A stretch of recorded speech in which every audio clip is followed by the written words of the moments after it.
A very important question because, as you can see in our current strategy, the International Potato Center is committed not just to do very good science as it has always done, but also to make sure that the good science translates into improved livelihoods to the scale that we can. In other words, it's not just science so that we publish it, we do that. It is also that we make sure that those insights, lessons that come from scientific work ends up in improving the lives of human beings. And we've been very frontal in bringing out some of the technologies that are important to the population in Africa. You may have heard of the current concerns about nutritional status of our population in the continent, with particular reference to vitamin A deficiency. A condition that is very detrimental to the well-being of people if you are exposed to vitamin A deficiency at very early stages. You become handicapped in many ways. Your mind, your capacity to plan and live your life becomes really hampered.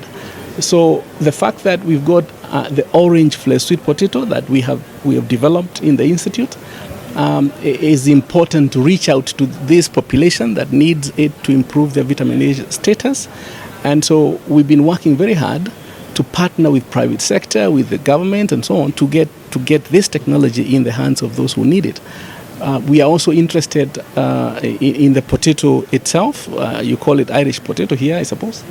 That is very important to the population here, especially in Rwanda, where they make quite some significant incomes from it. We are trying to get nutritional value into this crop as well to enhance it, and working at it with the research organization here. So basically what I'm saying then is that we are working hard to bring science to the people and to help improve the livelihoods, which is the agenda of this platform here. Absolutely critical. As I've indicated, our strength as a research organization is to increase knowledge, to add to the knowledge pool in the scientific sense. But there are many organizations out there, government, private sector, national, and NGOs, community-based organizations, farmers organizations, that have access to the potential clients, the population we are referring to that need the science to improve their lives. Work in the context of a social infrastructure, organizations that support them. And so to the extent we can bring them close to us and build effective partnerships with them is the extent to which this science can actually reach those clients. So partnership is a key word. And in a forum like this, you can see the diversity here.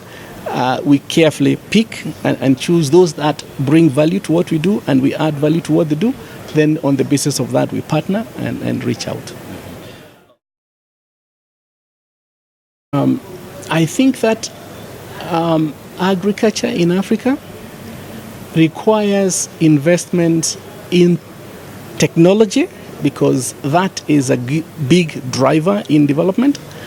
But I think it needs to be said that technology alone can't fly this agenda.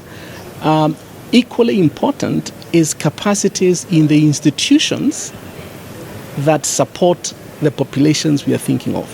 And these institutions don't need to be the external. I think we need capacities at all levels, at the family level, at the community level, be able to get those populations that require this understanding and these tools to understand the capacity to actually use them, utilize them for their benefit. So the capacity ought to be diverse, and the institutions that support that capacity building need to be invested in. But for that to happen, we need governments to have supportive policies, to understand that the population that they lead, predominantly agricultural, predominantly requiring to improve their livelihoods, is their prime business. It's their priority number one, to transform the lives of the people who are predominantly in the agricultural sector, is a major responsibility of governments. And so for them to understand that and begin to take it seriously enough to offer the necessary leadership, necessary supportive policies and instruments that go with the funding that is commensurate, will be very important. My point, you need supportive technologies, you need supportive institutions, you need supportive policies. If the three combine together, then the envisaged transformation of the livelihoods will be realized. In my mind, there are major concerns in the continent that speak to what we do. If you look at the population growth, if you look at the urbanization trends, you look at the climate change that imposes on all of us, these are all indications that we really have to modernize our agriculture sufficiently to deal with the challenges. As the climate changes, it will change the way we think and behave in the agricultural sector substantially. And we need to have the science to respond to that. As the population increases, as the urbanization grows, and we have more and more people to feed who don't actually grow their food, these are concerns that we need to understand, that are big drivers that we need to understand to be able to be responsibly responding to them. I think the private sector has a big role, but I think we need to look at it, to look at the private sector in two major perspectives.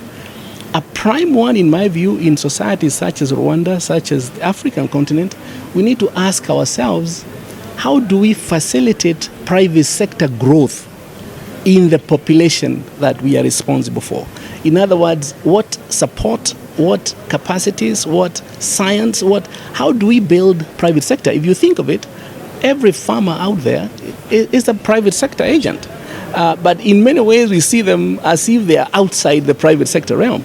But I think to the extent that we see them as nascent private sector agents that require to be grown into serious investors and who can drive the agenda in a purposive way to build their own capacity as private sector agents, will be making the transformation we require. But to do that, they also need to partner with other investors who are already grown and they have investment, they have the capital, the wherewithal to bring into the sector.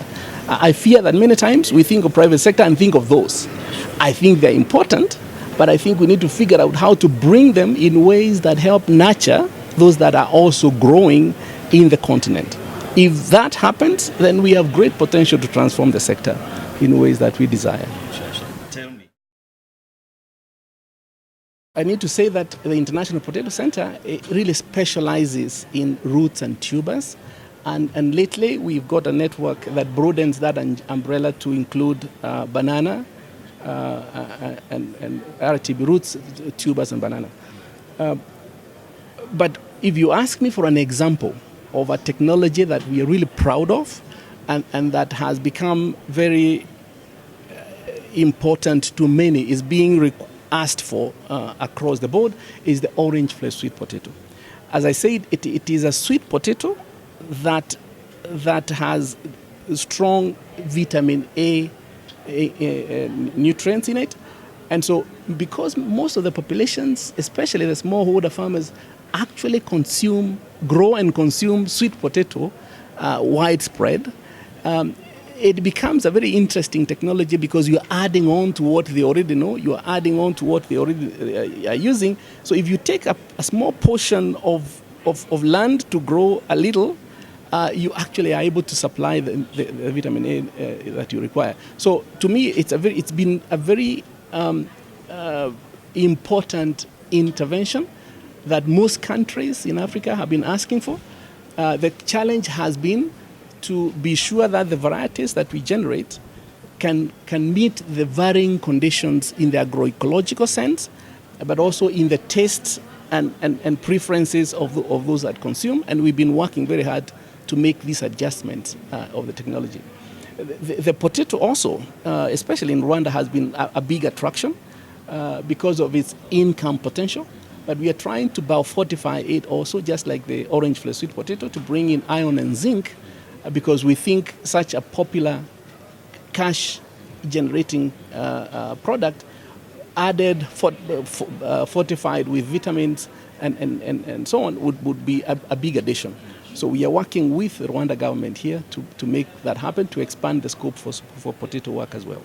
I think we've done very well collaborating with RAB, collaborating with the private sector here to make sure that the orange flesh sweet potato is not just held by those who grow only. We know that there are many people out there in the general population who may not be farmers but who want access to it, and so we've been working on that value chain, working with the extension, with the scientists actually to get the varieties out, working with the farmers to grow it, working with the Ministry of Health and other institutions to make sure that there is a good understanding of the potential for this, and then working with the private sector who are incorporating this product into their commercially produced products and availing them to the general population.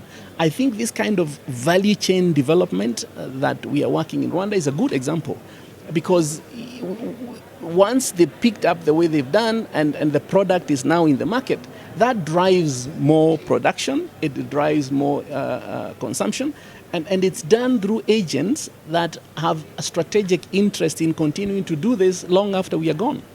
So in that sense, the fact that it will keep going long after we're gone, to me, is what is sustainable about it.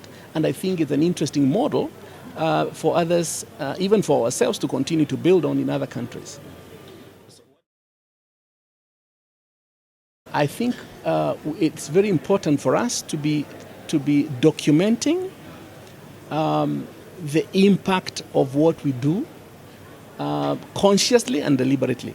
And I think it is very important for us not just to tell the story ourselves, because that could be self-serving. To the extent that we involve people like you, the media, and other analysts, to really bring out credible data and credible stories and put them out in the media in ways that everybody understands and appreciates what we do, then we'll be telling the impact stories in a way that attracts attention and hopefully brings back the support that we all need to keep the show going. So impact assessments, impact studies, but in partnership with the diversity of media, communication, and others. I think we need to broaden the focus for our research, to recognize that as much as we need research in technological innovations, we also need research in understanding the demand side. What are the trends? The question that you asked me earlier. We need to better understand where the human history is leading us. Where are we going as humanity?